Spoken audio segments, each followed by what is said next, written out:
بسم الله الرحمن الرحيم. اهلا وسهلا بيكم حبايبي في قناتكم اطبخ ودبر وفر مع بناتي. كل لحظه يا رب وانتم بخير، كل سنه وانتم طيبين يا جماعه. ان شاء الله باذن الرحمن بنستقبل يا رب كده عيد اضحى مبارك علينا جميعا يا رب كده، وكرمنا ربنا كده يا رب، ويتقبل مننا كل الاعمال يا رب بحق لا اله الا الله. النهارده بقى الفيديو بتاعنا بقى، انا كنت رايحه يا جماعه بصراحه مش عايزه حاجه والله غير ان هجيب بتنجان واجيب بطيخ. انتوا عارفين ان انا بقول لكم احنا طبعا في الحر ده مانيش عايزه اكتر من اني اكل عيش وجبنه وبطيخ كده الحمد لله. المهم ان البطيخ يبقى موجود عندي في البيت باستمرار. فانا رحت علشان اجيب الوقت البطيخ ده الحمد لله رب العالمين. طبعا اللي لقيته اللي بلاقيه زي ما بيقولوا بسعر معقول وانا محتاجاه بجيبه. خلاص انا فالمهم انا جبت دلوقتي البطيخ، بس البطيخ مش عايزه اكلمكم عنه الوقت، هقوله لكم في الاخر عشان اوري لكم شكله. المهم لقيت طبعا يا جماعه البتنجان النهارده لقيت الكيلو، ال2 كيلو ب 15 جنيه، يعني الكيلو بسبعة ونص. فجبت 2 كيلو خلاص ب 15. طيب جبت كمان جزر، الجزر الكيلو ونص ب 10. جبت الوقت، وخلي بالكم الجزر يا جماعه احنا دخلنا في الصيف خالص اهو، فهيبقى يعني هيمرر بقى، فهو مش بتاع تخزين ولا حاجه دلوقتي، بس انا بجيب عشان السلطه طبعا وعشان ان انا اعوزه في الاكل على طول. فالمهم قلت لا خلاص بجيب على قد كده وخلاص. فالمهم جبت كيلو ونص ب 10 زي ما انتم شايفين. طيب جبت كمان الشطه ما شاء الله يا جماعه النهارده انا عايزاها وعايزاها حرقه كده. الشطه دي ب 10 جنيه، جبت النهارده كيلو كده ما شاء الله ب 10 جنيه. تمام. طيب جبت كمان طماطم يا جماعه، خلي بالكم الطماطم الوقت هتغلى علشان دخلت العيد ان شاء الله، كل سنه وانتم طيبين. فالمهم النهارده لقيتها ب5 جنيه، جبت 2 كيلو ب 10 جنيه كده زي الفل زي ما انتم شايفين. طيب جبت كمان خيار، الخيار ب5 جنيه يا جماعه النهارده، في ب10 وفي ب5. اللي ب10 صغير ده انا محتاجاه. شوفهم انا عارفه ان كبير خالص اهو، بس ده خيار بلدي ما هو الصوب، فانا بعوزه عشان خاطر ظروف السكر وكلام من ده، لان هو بينزل السكر يا جماعه. فانا بعوزه على طول ان انا يفضل يعني يبقى في ايدي باستمرار كده خياره على طول في ايدي. منها بقى ان هي يعني الحمد لله ان هي بتشبع بدل ما ان انا اقعد اكل او حاجه، وفي نفس الوقت هي تعتبر علاج كمان للسكر يا جماعه، وانا طبعا مجرباها وهي بتنزل السكر الحمد لله رب العالمين. فالنهارده انا لقيت الكيلو ب5 جنيه من الكبير ده، فاما لقيته بلدي نقيت منه كده وقلت له خلاص ماشي، جبت منه 3 كيلو ب15 جنيه زي الفل كده، هيقعد عندي كتير طبعا. طيب البرقوق بقى بصوا انا عشقي البرقوق والمشمش. المشمش لقيت بصراحه الكيلو النهارده ب100 جنيه، قلت له لا مش جايبه، مش عايزه مشمش النهارده. اي نعم المشمش مدته بتبقى بسيطه وبيخلص بسرعه وكله، بس يعني ايه انا بصراحه استكترت ال100 جنيه كتير قوي. فالمهم قلت له طب انا عايزه برقوق. البرقوق النهارده ده بقلب 60، انا جبته ب55. طبعا الراجل بصراحه يعني هو صعب ان هو ينزل، بس قلت له بالله عليك لا انا ما فصلتش معاك في البطيخ، فانا هاخد ده ب55. المهم وافق، ربنا يكرمه يا رب. طيب تعالوا بقى اما اوريكم البطيخه بقى ما شاء الله اللي انا اصلا رايحه علشانها يا جماعه.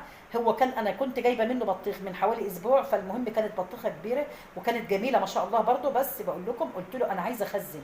قال لي لا مش الوقت اللي انت عايزه تخزنيه. طبعا عارفين تخزين يعني ايه، مش بحطه في الثلاجه ولا حاجه، لا بجيب مثلا 5 بطيخات ولا حاجه اعينهم كده فتره عندي. فقال لي لا مش الوقت اللي انت تخزنيه دلوقتي، ده بعد شويه كده، يعني تقريبا بعد اسبوع او حاجه في شهر 6 يا جماعه، اسبوع او 10 ايام. قال لي ده اللي انت تخزنيه وهتلاقي البطيخه رخصت كمان، يعني بيبقى كتير في الايام دي. فانا عرفت الميعاد وقلت خلاص. فالنهارده رحت بقى عشان اجيب بطيخه علشان خاطر ان انا بقول لكم يعني الحمد لله رب العالمين نتسحر بها او حاجه بقى. فخلاص انا مش عايزه اكتر من اني بقول لكم اكلها مع الجبنه وخلاص الحمد لله، وابقى كده حتى عشان الحر قوي، الدنيا حر قوي يا جماعه، فدي ما تخلينيش نعطش ولا حاجه. المهم فقال لي البطيخه سبحان الله يا رب، قال لي البطيخه دي ب50 جنيه.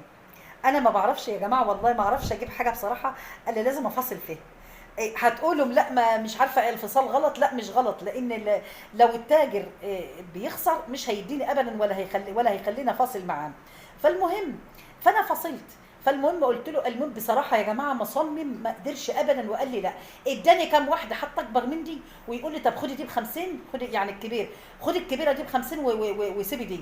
قلت له انا لقيته مصمم ان هو عمال يقول لي السكينه في ايدها اكثر اكثر. قلت لا خلاص، والتاني عمال يقول لي خدها وماليش دعوه، ابقي اعمليها انت في بيتك. قلت له لا خلاص ماشي.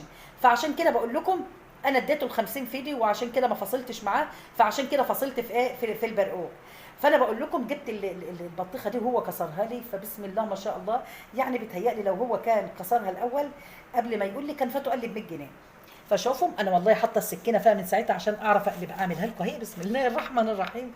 اللهم صل على جمال النبي يا رب بالهنا والعافيه للي ياكل واللي يشوف.